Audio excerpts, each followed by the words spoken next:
Alright y'all, so between FCPEURO and UROTUNING, I almost always find all the products I ever need for any of my cars.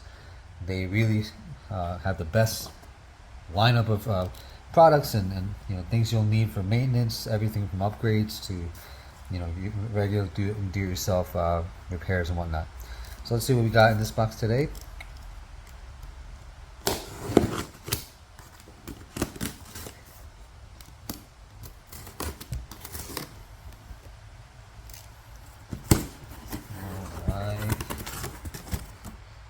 Packed really well. I gotta say, UROTUNING always packs their stuff very well. I always love that.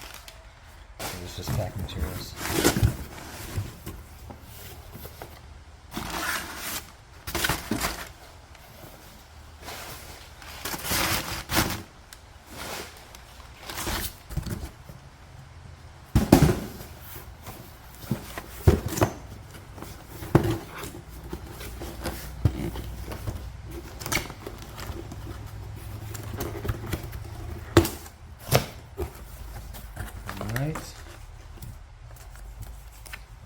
As I said, they always do really well packing, and I do love it. Thank you guys for packing this so well. Okay, literature. Alright, so here's my coolant housing gasket that I was waiting on. So I'm going to put this in a few seconds. New hardware for the coolant housing kit. My OEM one is in perfect condition, except all the bolts, or pretty much more than half of them, are stripped. So it's nice that they supply new hardware. So we're going to try that out. Oil cooler gasket. It's never been changed in my car, and there's a bit of leaking coming from that area. Now it could be the filter stand, oil filter stand gasket. It's like kind of like a shape like a number 8 or infinity symbol. Unfortunately, I waited too long, and now they're out of stock of it. So I'll need to source it somewhere else locally, or maybe it'll be back in stock and I can get hooked up or something. So, well, let's see.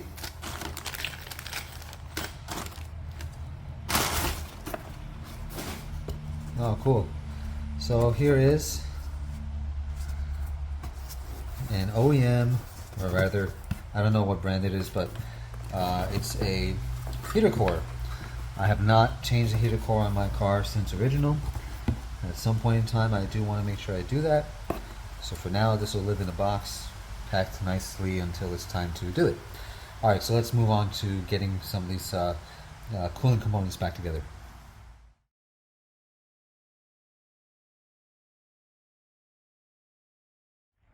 Alright gang, so I'm here getting ready to drain the coolant on the car so that I can replace the thermostat. And I'm going to use this opportunity to replace this pipe at the same time. And as I went through this, I found a whole bunch of other things I need to deal with, like the oil cooler seal is leaking. Can't kind of say from here, but I'll show you a different picture later. And my axle boot is torn on this side. So anyway, that's all good.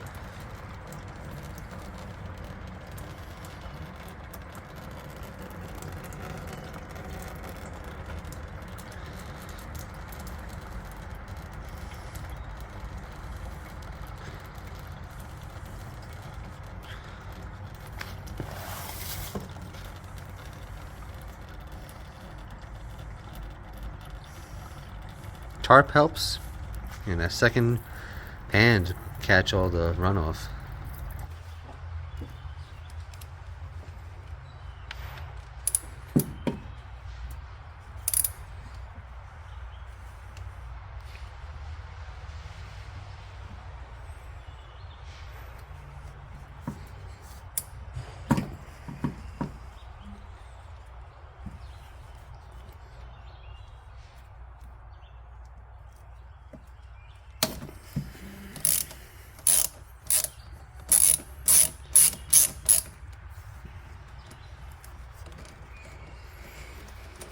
Alright, 2 down, 1 to go.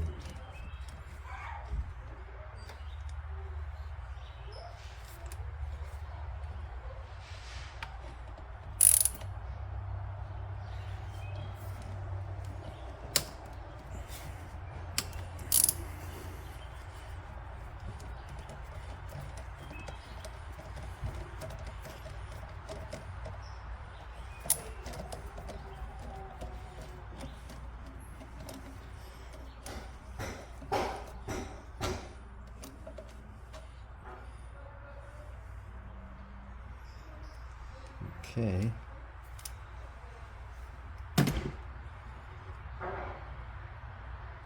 Alright, so there's the old thermostat.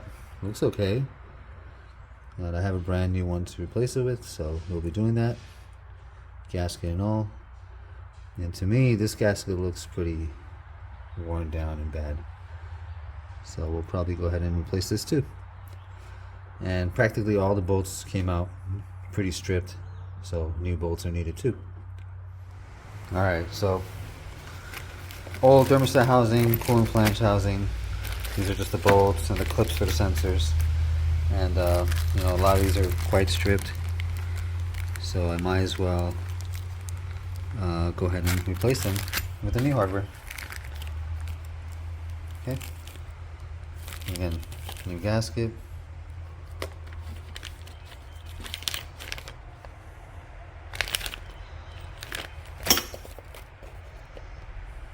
A new thermostat.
Here's like I should use something. Alright folks, so the gasket and the housing are all back in place now. Still deciding on this top hose here for the upper radiator hose. I could just repaint this and it'll look stealth again and call it good, and maybe put some black clamps. But I really do want a one piece, so hopefully I can find something that works. I haven't had luck taking it to the auto parts store to match something up. It's kind of a hit or miss, so honestly, you know, functionality is the need at the end of this day, so I really can't, you know, keep trying to find something that really isn't meant to work for the setup, you know. But I like getting creative, so let's see if we can find out. All right, on to the next stuff. So I mentioned replacing this upper radiator hose with something that's more one piece, and I did find something at the local parts store. Fits really well. Now I just need to find some good clamps. These worm clamps suck. And the next thing to deal with is the axle. My driver's side axle is blown, as you can see here. Grease everywhere. It's just nasty and needs to be dealt with. The oil cooler will come up next. And then finally, my good friend Rob was able to send me a bunch of, you know, one-off random parts that I need inside the car, even kind of the underbody. So you'll see here in a few seconds, hopefully, what goodies that he supplied me. You know, honestly, guys, this is one of the reasons why I love this. You know, we're all friends and a big community at the end of the day, and you know, guys will help each other out, you know, all the time with things like this. You know, whether it's a hard to find part, a trim piece that you can't find that's not already, you know, weathered or damaged or broken. So here you got a door hinge, nice condition. These are some body plugs. You know, as an East Coast car, my body plugs are rotted.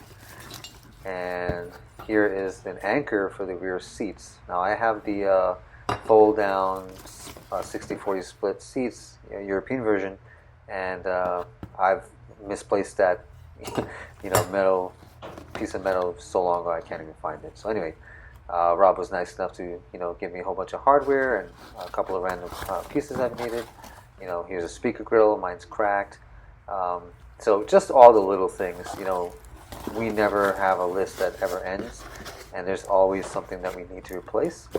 Luckily, you know, I got a few here in my arm's reach, and you know, once we get the car back on the ground, I can start putting all these little things back in, and you know, tidying everything up a little bit more, so it's that much more convenient and comfortable for me.